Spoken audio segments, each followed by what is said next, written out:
Hi, everyone, and welcome to the Post-Production Creatives panel. My name is Joaquin Elizondo, and I am the creator and host of the Hollywood Editing Mentor program and podcast. And I'm just very excited to speak with these post-production creatives today.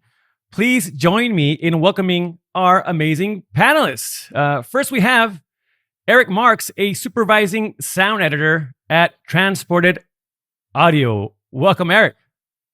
Thank you so much for having me, Joaquin. Great to have you here. Next, we have John Rafanelli, an editor on the series Survival of the Thickest. What's going on, John? Welcome. Thank you. Thanks for having me. Happy to be here. Awesome. Up next, we have Alex Ivany, the editor for the documentary film IFINE Beauty. Welcome, Alex. Thanks, Joaquin. Good to be here. All right, up next, we have Fady Jeanbart, the editor on the thriller feature Till Death Do Us Part. Welcome, Fady. Thank you. I'm really happy to be here. Happy to have you here, man. And last but not least, we have Talve and Anže Rozman, the Emmy-nominated composing duo on Prehistoric Planet. Welcome, Kara and Anže. Hello. Hi. Thanks for having us. Well, it's great to have all of you here. Great to meet all of you. This is an open panel discussion to talk about your respective works. Feel free to jump in whenever, but we're going to start off talking about your roles on these respective projects and how you balance the technical and creative aspects of your role. So just going to kick it off here with John, but again, feel free to jump in whenever. But John, tell us about your role on Survival of the Thickest and how you balance the technical and creative aspects of your role. Thank you. So a lot of it is, or the technical aspect of it is using like the software like Avid and organizing it in there and making sure all the footage and the dailies and the takes are in there. And then from there, I jump in and start doing the creative process of watching everything down. And as long as everything's organized and there technically, then I just start creatively watching it and picking my selects and start slowly building out the structure of each episode. So Avid itself is very technical, but then me operating the Avid is kind of the creative end of it, picking and choosing what I want. Yeah, well, that's Pro Tools? Avid, it's the video version of Pro Tools. Oh, okay. Media Composer. Yeah, Media Composer, sorry.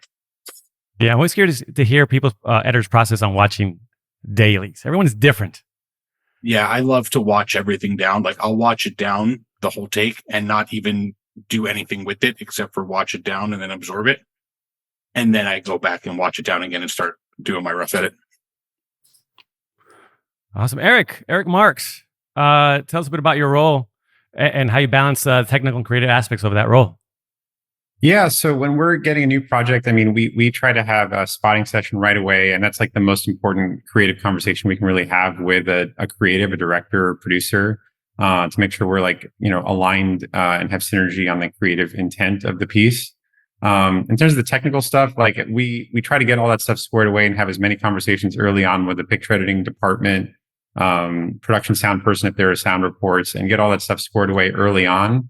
We kind of view the technical part as like the back end that's necessary to have in order and squared away, that we're not really letting the creatives have to worry about that stuff. And we really feel like our role and the reason we're brought on the project is to bring our creative ideas. So we try to focus as much time on that with the client and kind of get the technical stuff sorted out before that point. Awesome. Kara and Anže, tell us a bit about your work on Prehistoric Planet and your role and how you balance that technical and creative aspect. Yeah, we come from the other side. We come from the music creation side. So it's actually very fascinating hearing you guys speak because we don't have that much contact with video editors usually. But at least from the music perspective, there's a lot of technical stuff. And of course, there's a lot of creative stuff. And I find it best if you're in synergy with both, where at least I try to think technically and creatively at the same time. I don't know how much sense that makes, but at least my brain is very analytical. And there's so many bits of what we do that is very technical. For example, like using our DAW, our software, or using sample libraries. Each sample library that we use requires different approaches to be able to make the best, sound come out of it. So for newcomers, I think the technical barrier is very high. So that's why I would urge newcomers to immediately immerse themselves in technology, especially newcomers that are studying classical composition, where it's all notation based, and they usually don't teach you the DAWs and sample libraries and all the knobbles and bobbles that come with that. So you kind of have to start learning both at the same time. That would be my advice, and that's at least how I work. Yeah. And the technical aspect is also that when working with the picture editors, especially, we have to hit certain cuts and things. And that is also part of the creative area, because it needs to sound cohesive with the music and it needs to flow nicely. And Anže is very analytical, where he has his time signatures all sorted out. Like, I need a bar of, 5/16 here, some random stuff. But for me, I hate this kind of thinking. So my sessions are always kind of a mess and nothing is on beat. And then the orchestrators, luckily, are so talented. They can go in and say, okay, you missed these beats here. So it's all hitting. It's just, you have to do the math sometimes. And I just had a thought when Kara was talking about hitting certain things when we write the music. I think a very interesting thing is, because we're composers and you guys are video editors here, is that as composers we kind of have to get into the mind of the director and the editors and try to figure out why certain edits were made this way. And that's a certain aspect of our job that me and Kara often talk about, how hard it is to teach newcomers that aspect. We can teach a lot of the technical stuff. We can teach a lot of the musical stuff, but the mindset of figuring out what the emotional arc of a certain scene is and why it was edited this way, it's very hard to explain that to someone. Would you agree, Kara? Mm-hmm. Totally. Yeah, well, I mean, that's what part of my favorite process as an editor is, to just, when it comes time to working with sound editors, designers, and composers. When we get to the spotting sessions, after working with so much temp sound, it's like, all right, now we're gonna get to talking to people who are actually gonna do this, put the good stuff on this. So it's a lovely process. Alex, tell us a bit about your role on the documentary film IFINE Beauty. Yeah, no, I was just gonna say I completely agree with you that working with musicians, composers like yourselves, and sound people is one of the best aspects for me of being a picture editor. I love watching the work you do and hearing the sounds you come up with. So that's really great. And in terms of my the creative and technical process for me as an editor, it's really kind of just establishing things early on, which, for IFINE, that's what we did. We established the workflow early on. That was a project I edited and I was also a producer on. So it was just really coming up with a good workflow for the edit as we were getting footage in. And I didn't have an assistant editor on that one. Typically I would have an assistant editor, but because of the nature of that project and it being so independent, I didn't have an assistant. So I was doing all that, front end work, grouping and syncing, and was really there. There was no post supervisor. It was just the labor of love. So that's why ultimately they gave me producer credit on that one, because I was just involved from beginning to end and stepped into a lot of different shoes that maybe normally you wouldn't have to as a picture editor. I was in all the color sessions and sound sessions and found the composer that we worked with and worked directly with her. And so that was a really, really amazing process. Yeah, when you said that about not having an assistant, I see the picture editors going, woo.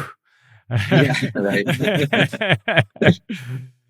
Yeah, it's just the nature you. of it. I mean, some Yeah. things you have a budget. Some projects you have a budget, and then you have an assistant. I've worked on scripted TV shows where it's 3 editors and 3 assistants, and that's always kind of the ideal. But then there's these other great projects that you want to be a part of, but they don't quite have the funds yet, or you kind of have to work out a deal and say, like, I'm on board, I'll do this with you guys, just this is how we're going to work it out. Absolutely, man. Fady, tell us about your role on Till Death Do Us Part.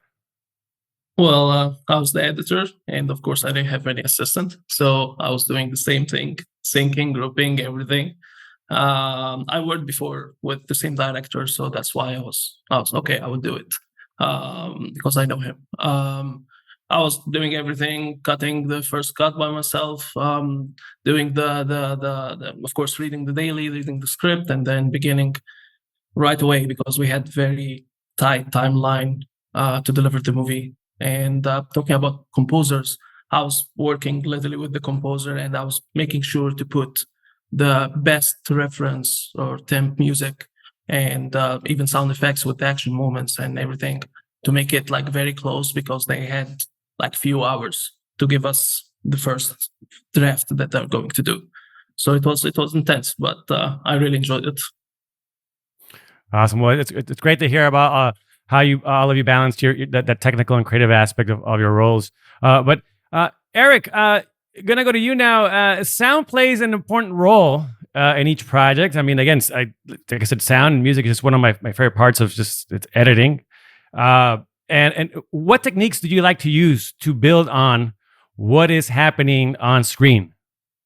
Yeah, it's a great question. So the first thing is I would say, as a sound team, like our philosophy is that dialogue really has to be king on almost every project. So we kind of treat dialogue as the anchor, like it has to be consistent and clean, but also natural. Like we never want things to sound artifacty or, so forced into cleanliness that it doesn't work. And we try to work with, the picture editing team, the director, to make sure that dialogue is clean. So we'll use things like Isotope and some newer tools for, cleanup to make sure we're kind of taking the most like modern and diverse approach to clean dialogue. And it's never, forced into a box that we can't sort of get out of if the director says, oh, that's a little too far, or we want to, try and alt because that's, not the level of cleanliness or something that we want. In terms of sound design, I mean, we try to stay up on all the, the tools. Slapper is a really cool one for reverb and delays. Altiverb is really nice. We love FabFilter. They make some really great EQs and compressors. So yeah, we use approaches like that. Depending on the project. So we worked on a project earlier this year called NFL 360: The Indelible Legacy of Jimmy Ray. And this was a documentary about an NFL ex-player and coach who worked his way up the ranks. And this was sort of like a naturalistic story about, a guy's sort of coming of age story as a coach in the NFL. And initially the director said, we'd like to try some, really bold creative design. So we kind of went into our, shoebox and we created some cool sounds. We, kind of went trailery and cinematic and, did some things that sounded, sort of along the lines of like Boom Library type sounds, but our own original take on things. And then once we got into the mix stage, he wanted to dial it back a little bit. So we sort of had some, I would say, naturalistic sounds layered in, and we can kind of back off our design. In a few instances, we had like risers ramping up to picture cuts, and they weren't just straight like natural cuts of backgrounds, going from one location to another. There were like some little cinematic flares we could add in there. And we had a really great time. It was a really special story, and it aired during Super Bowl week, leading up to the NFL Super Bowl in Arizona, and played on NFL Network. And the director seemed really happy. Ended up going on to win a sports Emmy, which we were really proud of too. So that was a really special one, and we try to just be flexible to whatever director's needs are. We don't want to like say this is the way sound has to be done. Like if a project calls for ideas, we'll certainly bring them, but we try to work with the director and the team to make the best soundscape possible that fits the film. I'm taking like mental notes of all those filters you mentioned. I'm a big fan of Isotope. I love it, but yeah, no, totally agree with the dialogue. Sometimes it's I feel like that's just such a huge part. Besides, say the creating sound effects, like actually being able to understand the dialogue. I mean, like it's very, very important.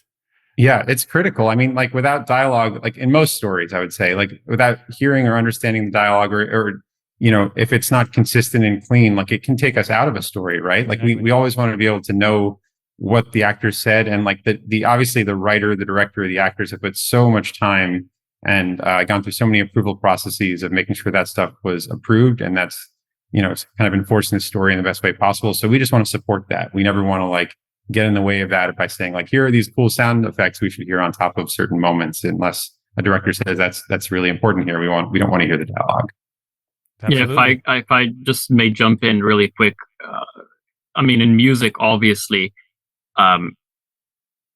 you try to write the music around the dialogue, usually the temp dialogue that we're used to. For example, in Prehistoric Planet, we had the directors usually do the temp dialogue that was later replaced by Sir David Attenborough. But we kind of knew where the dialogue would still be, so we would try to be cautious to write around the dialogue as much as possible, the voiceover, and with the music to react to what the narration is saying, opposed to the music reacting before the narrator has the chance to say what is actually going on the screen. Anyone want to jump in and or mention just how, like, I guess we're talking about temp work here, temp sound design, temp dialogue, temp VO, temp music. I mean, like, how does that then influence, or how do you work with that, say, when you're creating, say, the final product? Yeah, I'd be curious of that from the picture editors personally, like just to hear how that works into your workflow before it gets to sound. I'm actually curious from the music side of it, because I spend a lot of time looking up temp music and soundtracks and different things that I can pull in, and sometimes I'm like, am I spending too much time on this? Is the composer just going to hit mute on all my temp? And just, but I do find like it does inspire, at least from my perspective, the temp that I put in does end up inspiring. So I just want to hear what you guys have to say about that. Yeah, it does. I was talking to a music editor about this recently, because sometimes they're the guys or gals that are putting in the temp track, and it's such an influential, like, crucial part of the process. More than anyone realizes, it is setting up a roadmap for the entire score. I mean, sometimes it's like some throwaway random stuff that's put in there, but more often than not, it's like a huge guide to the way the scene is meant to flow. And we pick up, certain aspects of it. We don't want to ever copy the temp. We're really trying to always create something special and original, but there are things about the temp that clearly, the directors and the producers liked. So it's kind of our job to just find, what is it about this that you like that we can be inspired by and take into our own music without copying it. Very, very interesting perspective. I want to just kind of switch gears here a little bit and talk about something non-technical maybe, but more time management. One of my favorite topics to bring up here through the Hollywood Editing Mentor program. I think it's so important for what we do. How do you, and this is a question for everyone, feel free to jump in, whenever, but how do you manage your time when dealing with a slate of projects? Well, for me, I'm trying to be good in this. Because actually, like long-term projects like feature and or documentary or reality show, these kind of things, I'm making sure that I have only this project. I'm working on it. I'm giving it 500% of my mind, my life. I'm living with this project, literally. Working with the director, working with the producer, everyone. And if like I have small projects like shorts or whatever, any small, very small project like short term, I'm trying to make it, to give it like, okay, I will have few hours editing this short today, and then I will take a break, like an hour or two or something, and I begin to edit the other project, the other short or something. So I'm trying to having these small projects in the same day to give me a break. So when I come back to the other projects, I'll be better. If this makes any sense. Yeah, I actually I agree with you a lot on that, because I was there, especially early on in the career during the assistant days when you're trying to edit, you're like assisting and then you're editing at the same time, and it's just, you get burnt out after a while. So like you, in the last couple of years, I'm also trying to be like, this is my one project, and I'm going to focus all of my attention onto that one project. And it helps me out and the show out. And we're such an industry of like, if you do good, you'll be asked back. So like, you want to focus all of your attention. So in the last couple of years, I'm trying to follow that same mentality. And of course, it's always hard as a freelance. There might be a little bit of an overlap where you are double dipping, but I have been trying to, as I get older, I also want time at the end of the day to just sit down on my couch and watch someone else's TV show or movie that I didn't work on, you know? Today we were driving to work and we were talking, and I was saying we need to go home at 6:30 today because we've been here 8, 9, 10 p.m. for weeks now. And I was just saying this exact same thing, how important it is, how I miss just having the 2 hours before bedtime to wind down and relax. And sometimes we tend to forget the importance of our health, and it should be part of our time management process, I think, because if your health dwindles, then also your work, I think, suffers, and everything suffers. For me, I have narcolepsy, so my time management revolves around how sleepy I am. So it's almost impossible for me to actually have any sort of reliable plan of how the day is going to go. So that is, I think, I try to, I think for everyone, 9 hours or 8 hours of sleep should be in their time management schedule. I think late night works and burning the midnight oil maybe once or twice if it's really, really needed, but sleep, the most important thing. I totally agree. Yeah, I will say there is something to be said for creatives being tired and doing some of their best work, but overall, I think a better practice is to sleep enough and take care of your health and energy and everything. I agree with that. Yeah, that's really great advice. I might have a slightly different perspective from all of you because I'm a sound supervisor, but I also run a studio. So Transport Audio, we have multiple teams going, and sometimes in terms of time management on projects, like if we have multiple projects going, it'll be multiple teams of people. So like one team might be on one schedule, one might be on another, and it gets most challenging, I think, for us when projects are on the same deadline, and then suddenly you're out of mix stages, or you're trying to get one project to the finish line on the same day as another. That becomes really challenging for us. But I've been lucky that on most projects, they'll have alternating timelines, and we'll be able to kind of ramp up on one while we're finishing another or starting on another, and they don't quite overlap in the same way. Or we're brought on for specific things like, hey, can you just ADR for this film on this one day while you're mixing another film in a different room, and a different team can kind of manage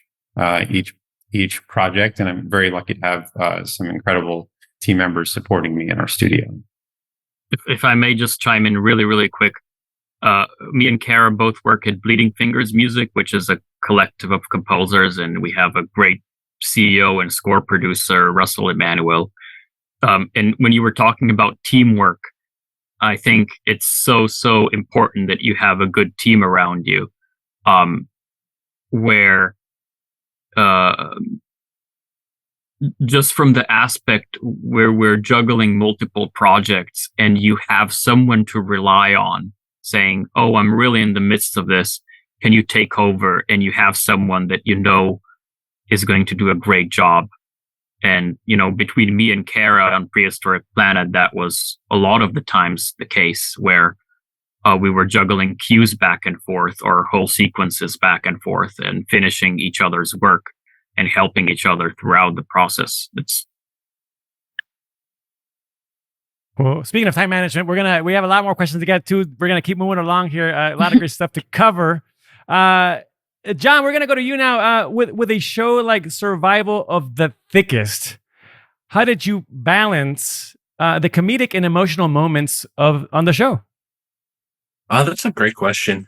This one was a little bit challenging in a good way. When I first signed on and read the pilot script, plus I heard it was a Michel Buteau ran show, I thought it was a straight up comedy. Like I was just going to be thrown into the comedic world. But then I read the other 7 scripts and I was like, wow, this is also a drama. So it was very exciting to be a part of. And on other shows, I've been there where it's just like, this is a straight comedy that just laughs the whole way through. But on this one, there was some really like heartfelt moments of communities that we don't really hear about from all the time, and that people trying to get their message across. And the great thing about Michelle, this is where it becomes a little like complicated in a good way. The great thing about Michelle is she can just improv anything on the spot, and it's always funny. And it's like she's being heartfelt and funny in a serious moment. So there is a balance of like, let's get all of our laughs out and then embrace the heartfelt moment. Or what we tried to do in the edit a lot, which was like pre-planned by the director stage and everything, but we found the pacing in the edit was they would do like a really serious, like heartfelt moment of like someone just talking about like recently transitioning, and then we jump into the next scene and it's just like a high level funny joke. So we would balance it out. We'd like try to captivate the audience and bring them in the drama, and then right once they sit with that drama, we go back to like real world funny to try to like balance the struggle of everybody in this like inclusivity. Well, speaking of, I guess, collaboration. I mean, this is a question for everyone. I mean, how do you, or who do you typically collaborate with on a project, and what does that like collaboration actually look like? If you don't mind, I'll start with this just because it Absolutely. is kind of leading to what I was just saying. Yeah. For me, for a show like Survival of the Thickest, I sit and do my first cut all by myself. I do it however I want. I go crazy sometimes with stuff that's never going to make the cut, but I try it anyway. And then I collaborate on this type of television show with the director. We work together for a week and do what they want. They take my ideas into account. I take their ideas, and we create the director's version of it. And then it goes to the showrunner of Michel Buteau and Danielle Sanchez-Wentz. And then they basically get the final say combined with network. So that they will compromise. And then it just becomes a process of like me, Danielle, and Michelle working together, doing their notes and the network notes, and the people at A24, the other producers. But it's basically Danielle and Michelle's like final say if they want to do a note on this particular type of show. Yeah, same here. Actually, I totally agree with you.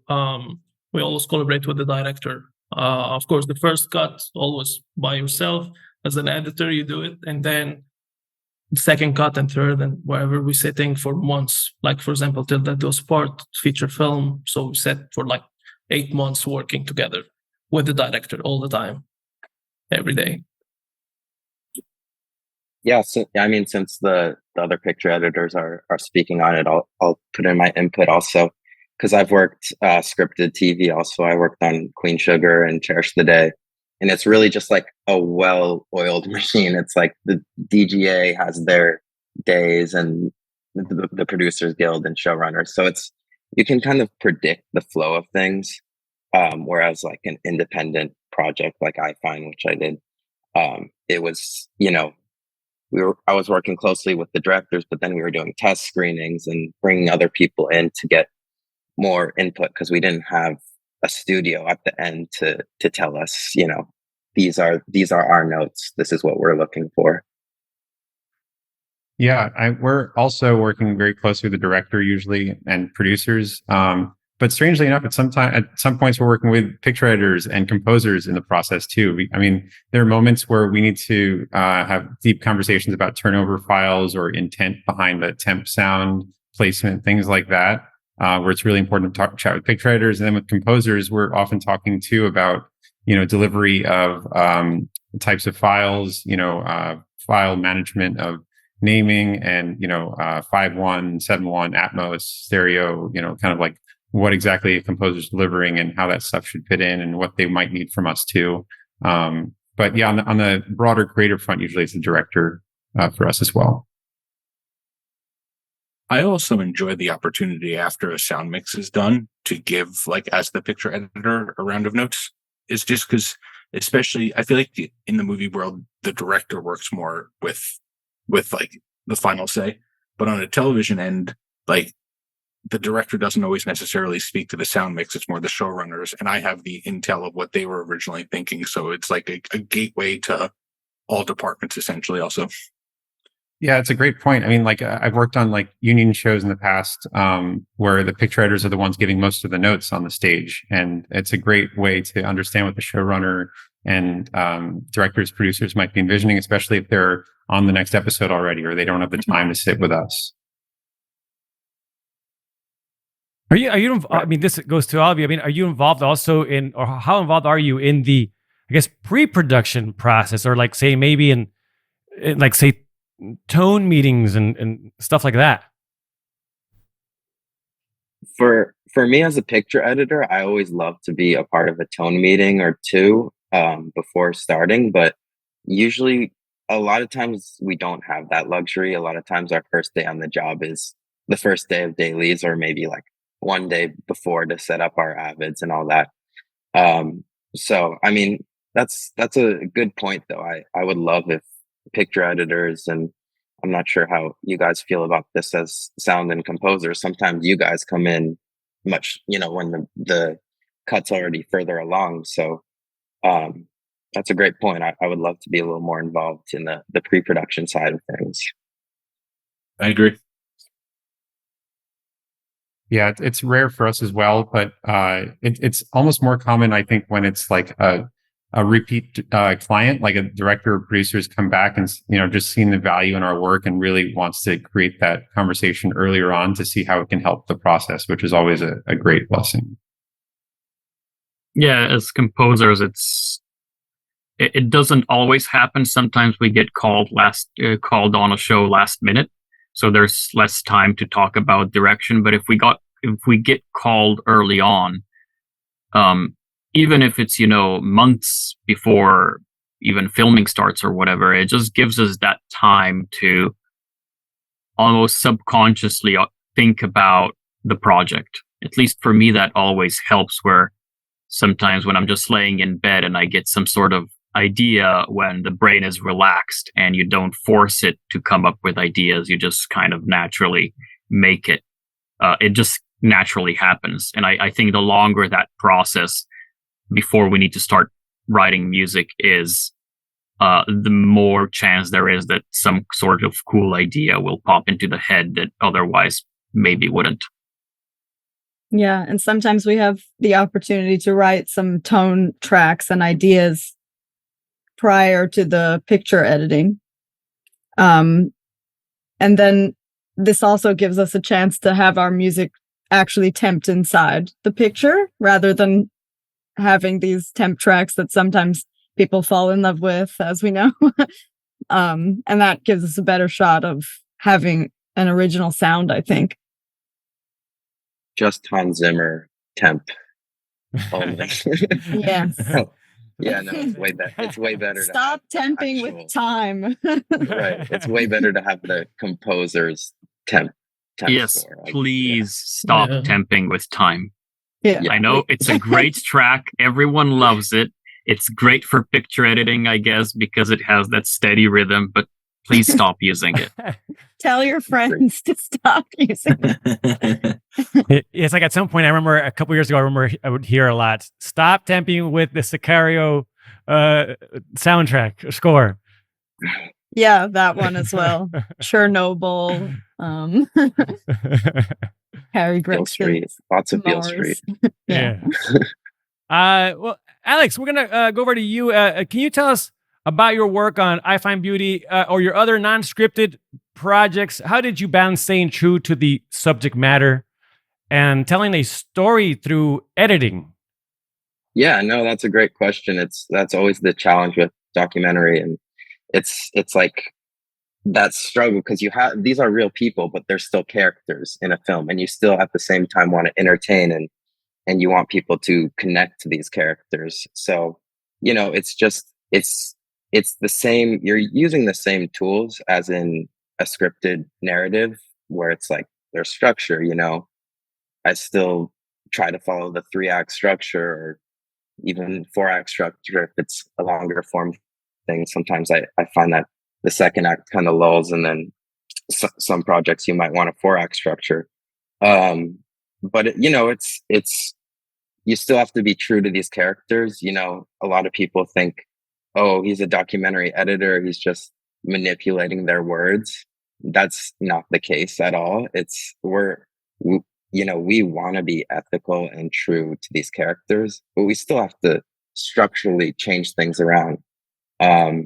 So it's kind of a fine balance. And with IFINE, it's about it takes place in Sierra Leone, where there's this skin bleaching epidemic. A lot of young people want to be lighter skin tones, so they're using this very dangerous skin bleaching that's has chemicals and things.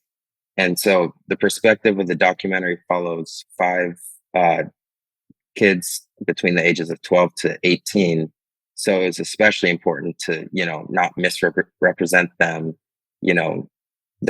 They're kids, and we want it to be true to them and ethical.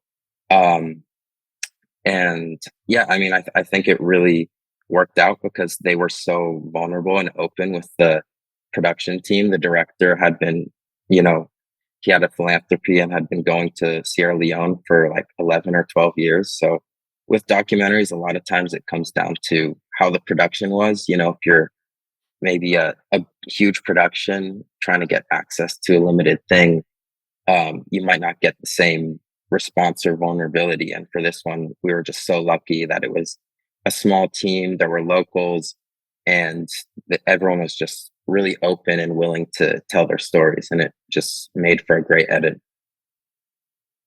Would you say your approach, say, to like scripted and non-scripted projects is different, or how would you, I guess, describe your approach to each of those projects? It's similar. Obviously, with scripted, you have the script. That's what you're working off of. With documentary, with non-scripted, you can kind of try more things. There's a little bit more space for experimentation. There's, it sometimes feels like with scripted, there's like 10 versions of something. With non-scripted, it feels like there's 1,000 versions. So, working with transcripts versus a script, there's tons more footage in a documentary. You have to kind of decide what the scenes are going to be, what the order is. With scripted, you can kind of switch scenes around a little bit to a certain extent if you have different characters and different timelines and that sort of thing. So yeah, I'd say the approach is similar at times, but also really, really different. And I think it kind of depends on the nature of the project. If there's a lot of characters and locations and that sort of thing. Yeah, great question. Totally. Well, Fady, what is your philosophy for editing intense moments, especially for the feature "Till Death Do Us Part"? Well, this movie was action, thriller, and comedy, so it's like it doesn't fit one box. So my philosophy was the action sequences, I will edit them by themselves, and I will use only music. I'm not going to use any dialogue, any sound effects or anything. I will just think it as if it's a music video. And of course, the first thing I did read the script, the dailies and everything, and I made sure to balance between the tone, the rhythm, between the comedy and the action and the thriller moments of this project. And also, I worked in the first cut. It was by myself, and then I worked with Timothy Woodward Jr., the director, and it was not my first time to work with him. So I knew already like what he's thinking, what his style, because I know I worked with him before. Yeah. So we're gonna jump over now to music. Hear about music a little bit. Karen, Anže, can you tell us a bit about the instruments and sounds you use for Prehistoric Planet to bring the viewer into that world? Yeah, so I'll let Anže talk about the custom instruments because No, go for it, have and I'll them have in I'll there. have show Okay, and tell while you talk. I will tell the first part. So there's kind of a conjunction in the score of the majestic orchestra that we really wanted to use to portray the emotional side of the storytelling that the amazing team at Apple and BBC set up for this show. But alongside the orchestra, we wanted to have this otherworldly sound to transport the listener back 66 million years. So how do you do that? You make an instrument out of dinosaur replica bones. There it is. There it is. Oh, wow. Wow. Yeah, so that's beautiful. I feel like I'm on one of those channels where you sell jewelry. So here we have Oh my god. Here we have the Triceratone. Serotonin. He weighs about 150 pounds. Anje's just making it look like it's like I 20 know. pounds. He's very strong. No, it's not that heavy. But yeah, so this is Dang. and then we also have the Fat Rex. What's the Fat Rex? New species here we're uncovering. Yes. So the whole point of this is we really wanted the listener to say, I have no idea what that sound is. We really wanted to create an original tone, and these instruments sound very unique and what's the word I'm looking for? Primal. Otherworldly. And primal in their sound, yeah. But let me just get one more. There's more.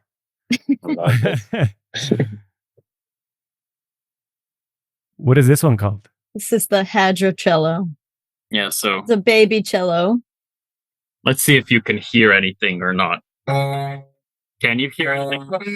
Yep. No, it No, now I no. mean, is that it's No. right now? Yeah. Don't worry. I mean, It's how do you all get on the soundtrack. yeah. How did you come up with these? Just, I guess, even just putting together these instruments. Like, where do you start? So I couldn't hear what Kara was saying because I had my headphones I on. didn't get into the building, so you Yeah, but the whole idea was to use use materials that paleontologists use to study dinosaurs from in the creation of our instruments. That was kind of the initial inspiration. And then just next door here lives a very, very nice man and one of the most interesting characters we had the pleasure of meeting in our lives, probably, Charles Lebrecq, who's been building instruments for Hans Zimmer for years. So he's this mad genius that whatever idea you throw at him, he just does it. So we basically made very crude mock-ups of the instruments ourselves and showed them to him, like just sticking a string on a moose bone and say, could you make this into an actual instrument? I can't find our first prototype right now, and then he would just make it happen. And for this Triceratone guy, the biggest one that we made, we literally made a very, very bad picture in paint where we used a triceratops skull and a double bass neck and slapped it on top of it and sent it to Chaz. I was like, hey, could we do this? And then we started gathering the materials and testing things out, and yeah, he's incredible. He puts, I don't know, I think John said in this interview that we're having that he puts 100 or 500% into one project. That's how Chaz is. It just engulfs his life, and he would just be drilling into bones all night until he would make a perfect instrument. That's just fascinating. And thanks for sharing it. Glad we actually got to see them. It's really beautiful pieces there of artwork. I gotta say, that's like artwork right there. Again, hey, thank you everyone for being here and sharing more about your projects and your roles on these projects. A lot of people here watching and listening want to do what you do. So can you share some advice here that you wish someone had shared with you when you were starting out? And we'll start off with just kick it off with Eric. Yeah. I mean, one piece of advice I would say that I wish I'd heard when I was coming up was don't wait for that first call for a job to start working and to create something. Because if you sort of wait to train yourself and push your creativity until you're hired, you're going to be kind of behind the eight ball and not be as great at your craft until you're much further along in your career. So yeah, I would go for, in terms of sound, I would try to redesign things. Take a YouTube clip, a trailer, or a scene from something, completely redesign it from scratch. Go watch tutorials and train yourself in all the tools, and really just push yourself to create things and build on your skills before you get your first job opportunity. John, maybe some advice here, or just tell us what wish was shared with you when you were starting out. One thing that was actually shared with me was, it was early on when I was assisting, and one of the editors I worked with came over, and they were like, on your downtime, just cut a scene, even if it's a scene that they already cut. And they were always like, you can come show it to me, but they're like, just cut a scene and then see how I cut it later, and you just start comparing. So my advice for someone would be to just play around with the software as much as you can when you're working on a project. If you're a post PA, if you're an assistant editor, even if you're not editing necessarily, just you have this like professionally shot footage, whether it's documentary, reality, or scripted, like mess around with it, and then you compare it to what an editor who's been editing for 10, 15 years and just see what they did differently and what you did differently. And neither of them might be the right answer to the edit, but like just absorb it. Because I spent a lot of time just like, I'm an assistant editor, I'm here just doing technical stuff, where if I wish I would have messed around a little bit more, I might have learned a little bit more earlier on even. Alex. No, yeah, I totally agree with that. I mean, there's some people who are assistant editors who just want to be assistant editors their whole career, and that's completely fine. But if you are an assistant editor or a post PA or kind of in that entry level role and you want to be an editor, just messing around with it, being creative and trying things, and then just having mentors and ask lots of questions. I know that is some advice that I did get early in my career, and I followed, and it really benefited me because it was just like, I was always asking questions to people who are smarter and more experienced than me. And at a certain point, it was like, God, this kid's annoying, but also he's really interested in learning this stuff. So, he might actually be enthusiastic and, want to work in this field. So it doesn't just help you access information for yourself that's valuable, but also shows the people you're around that you care, you're dedicated, you want to do this. Fady, let's hear from you. Well, I totally agree with John and Alex, and as picture editors, also I believe